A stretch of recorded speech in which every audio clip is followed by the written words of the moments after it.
A warm welcome to Disky Talk with Liolo. If you're tuning in for the very first time, I do ask that you please subscribe and hit that notification bell. If you've been a part of this journey, I hope you thoroughly enjoy this episode. So, on today's episode, I discuss all things Dstv Premiership as I have a tactical pre-match analysis of Orlando Pirates versus Mamelodi Sundowns.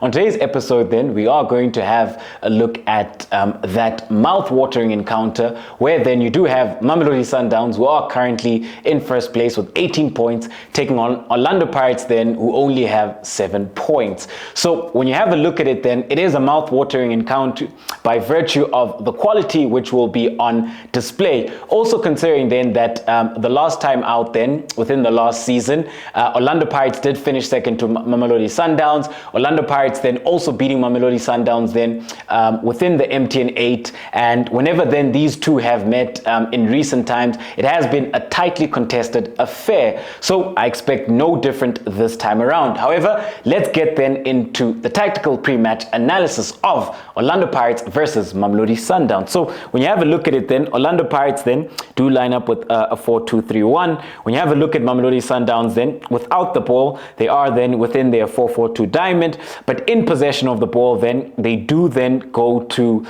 multiple and various different shapes, where then you would see them then institute a 3-box-3, or at times it is even then somewhat of a diamond within the heart of midfield, where sometimes they have a left side tilt, sometimes they have a right side tilt. So they are quite the dynamic footballing side. However, when you do have then a look at this Orlando Pirates side, in goals then you will most likely have China in goals. At left back, you have Paseka Mako as the left-sided centre-back. You have Tapelo Tloki as the right-sided centre-back.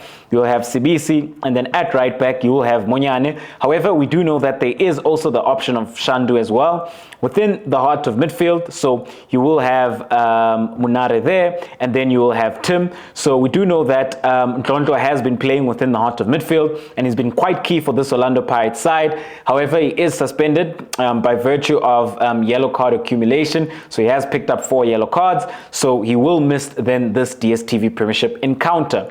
Off the left-hand side then, you then have Mufukeng, but we also do know that there is Hoto as well, who can start off the left-hand side. And then as the 10, you've got Tito Maswanganyi, who will then start as a 10. Off the right-hand side, you've got then Monepule Saleng. Then up front, you've got Zakele Lipasa. So when you have a look at Orlando Pirates then, with regards to what do they look like in possession, so this is a side then that does look to build up from very deep. With regards to how they are looking then to build up from deep, this is what more or less you would see. So the fullbacks stay deep and wide. The 2 centre-backs open on either side of the keeper. China does look to play then from deep, as he is quite key with regards to ensuring that he can start play for this Orlando Pirates side. Then what you do have then is their double pivot, who then act as first receivers within the heart of midfield. So you've got that 2 options within the heart of midfield that will be looking to drop deep and looking then to facilitate that build-up. So you do have this box, which then is normally instituted by this Orlando Pirates side with regards to how they're looking to build up. If the ball's on the left, then you just see them shifting then more or less to that side. You would have Tito, who would be then further up the pitch, and then you would also have Mufukeng there. That's the picture that you would see in build-up. However, the picture then that you would see within the second phase and consolidation phase and within the final third becomes very different. And that becomes different because the shape that they go to with regards to how then they would be looking then to impose themselves. So say for example then Ratomo does have, Relebohile Mufukeng, who's now formerly Mufukeng, has the ball on the left hand side. So what would you see? So you'd have Zakele Lipasa there. Let's just push those players up there, show you what type of shape you would be expecting to see.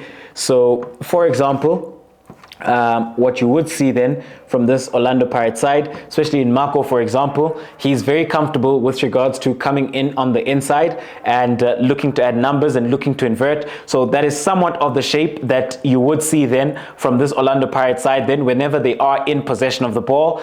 For example, on the left-hand side, they are a team then that does also look to enjoy a lot of left-sided overloads, as when you have a look at their creative three that play behind Lipasa, in Mofokeng, Tito, and in Saleng as well. This is a three that does tend to interchange a lot of the times, especially when it comes to Tito and Saleng as well. You'd see that happening on the right-hand side, where sometimes Tito would drift wide, Saleng would be looking then to occupy that right-sided half space if the ball is on the right-hand side. But what you see then from this Orlando Pirates side then within the opposition half from second phase going into the final third is a lot of combination play with regards to how then they're looking to penetrate and break down then the opposition. So when you have a look at it then, when you do have Tito there, you've got Relebogile, and then you've got Saleng. They're very good with regards to combination play and looking then to break down then the opposition. What they do very well then is being able then to create very good chances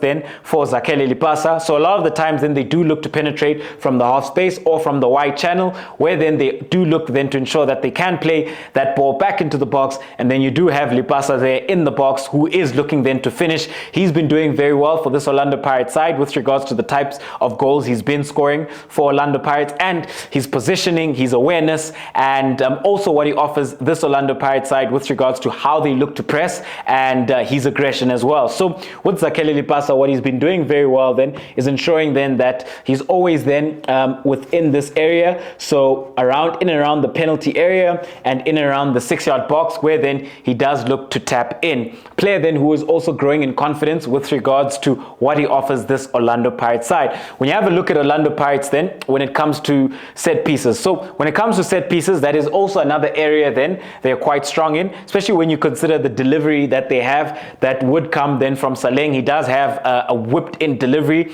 especially with that left foot of his and his ability then to whip those balls in, and they are also quite dangerous then from the second phase of set pieces. So that is Orlando Pirates then with regards to what they're looking to do then offensively, their strengths, where then they would be looking to penetrate within the wide areas, within the half spaces, with combination plays as well, within the central pockets of space further up, so within the left side of the half space, right side of the half space, within that central corridor as well, with regards to how they look to then break into the box. A key player then for this Orlando Pirates side then has been Tito, as he's been doing very well. So when you have a look at it, Tito then and Zakele Lipasa are forming a very good partnership as a 10 and a 9 with regards to the chances Tito is looking to create and then the chances that Lipasa is looking then to finish off. That is Orlando Pirates then with regards to what they look like, their strengths and their key players as well. And then also when you do have a look at it then, how would they look to press? So this Orlando Pirates side then is quite a situational side with regards to how they look to press.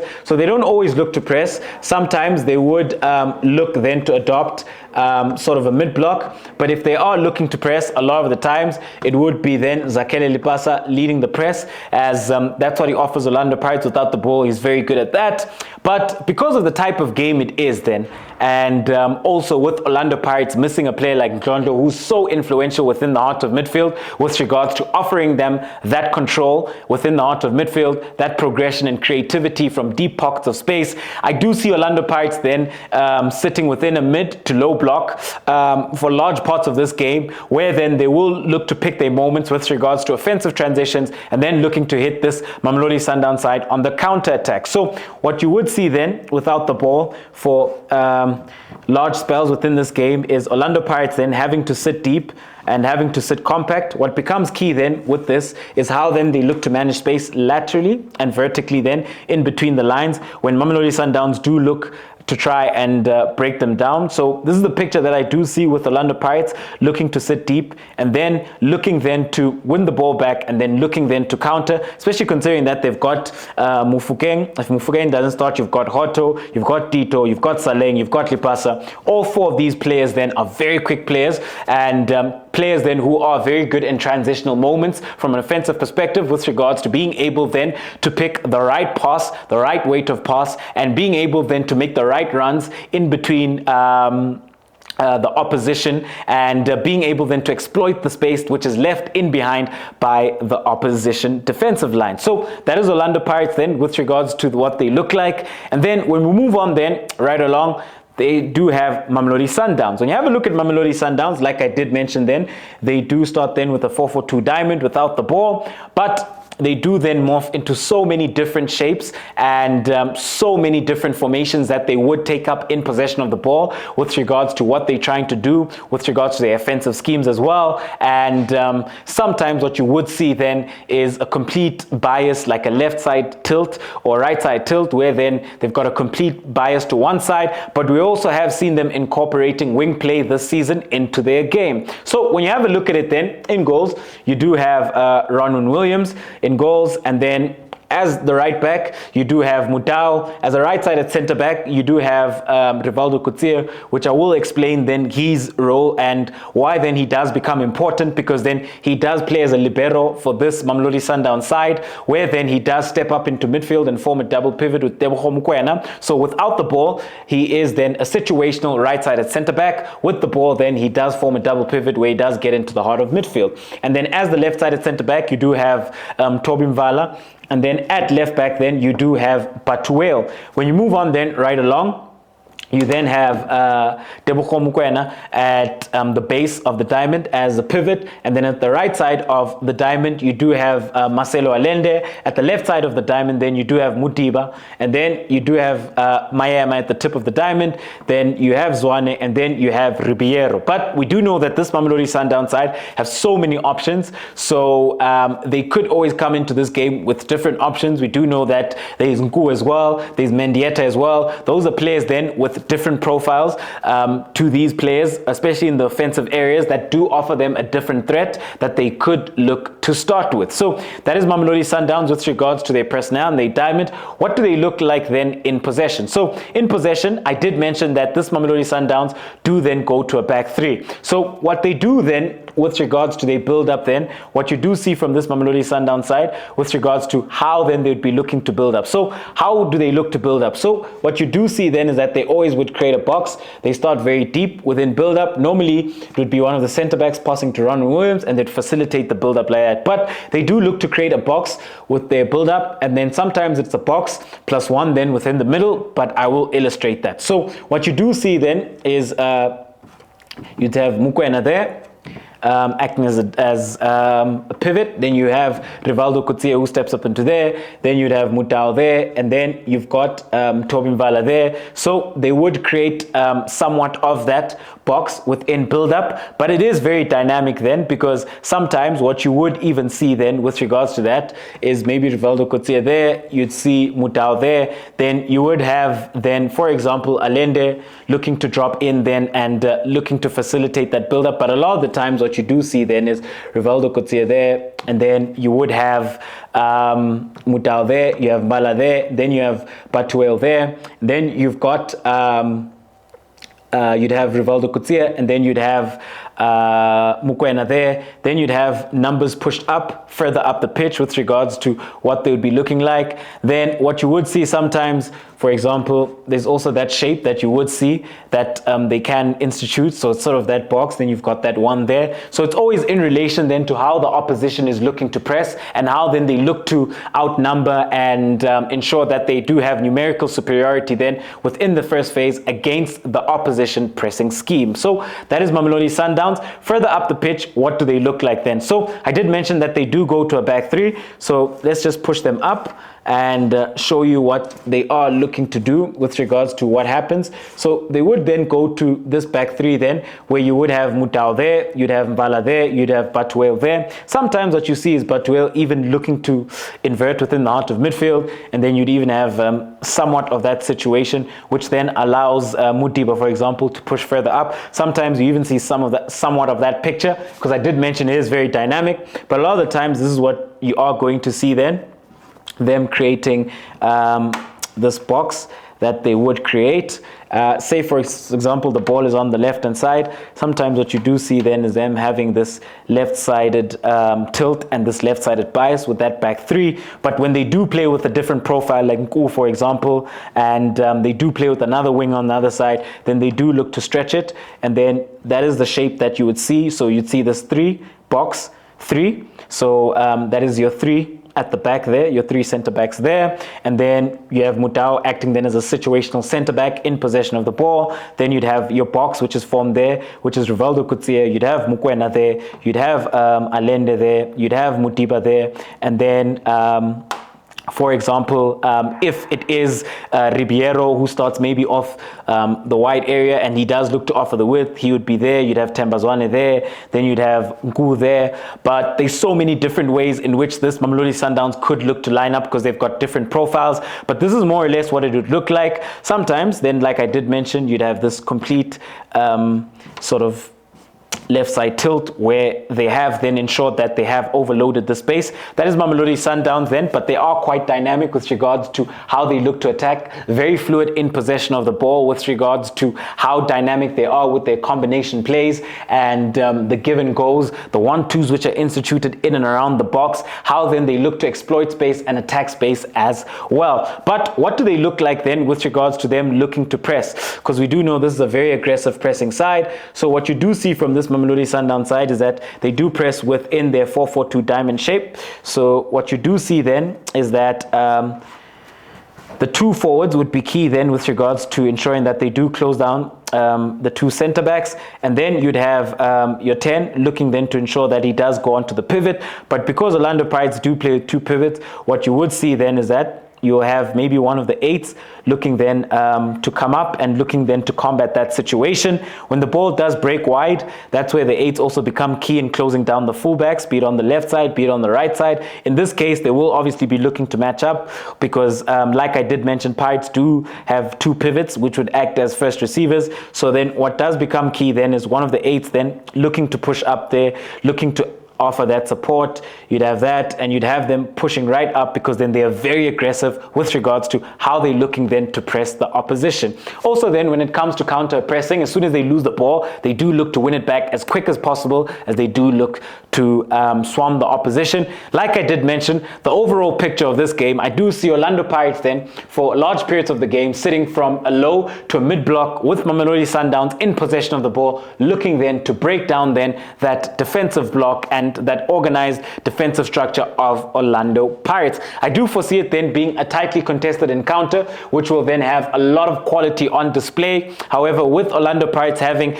a much more reserved approach as opposed to their very fluid and offensive approach that we have seen over the course of time. So we have seen that against Mamelodi Sundowns, the approach that Jose Ribiero has opted for has been quite the cautious approach. So I do not see that changing, but anything can happen within football. We could see Orlando Pirates being a lot more open and being a lot more offensive. However, I don't foresee it happening, especially considering how dominant this Mamelodi Sundowns side is and how good they are. And if Mamelodi Sundowns do find a very open Orlando Pirates, then Mamelodi Sundowns could look then to punish this Orlando Pirates side. Nonetheless, though, I do foresee this encounter then ending 2-1 in favor of Mamelodi Sundowns, which then will be a tightly contested encounter with a lot of quality. However, at home, do let me know then, what do you make of this mouth-watering encounter where you do have Orlando Pirates? When you have a look at Orlando Pirates, their key players then being Tito and being Zakele Lipasa. Then when you do have Mamelodi Sundowns, their key players then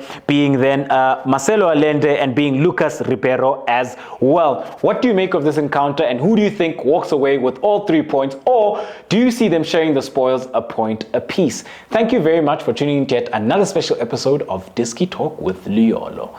Signing out.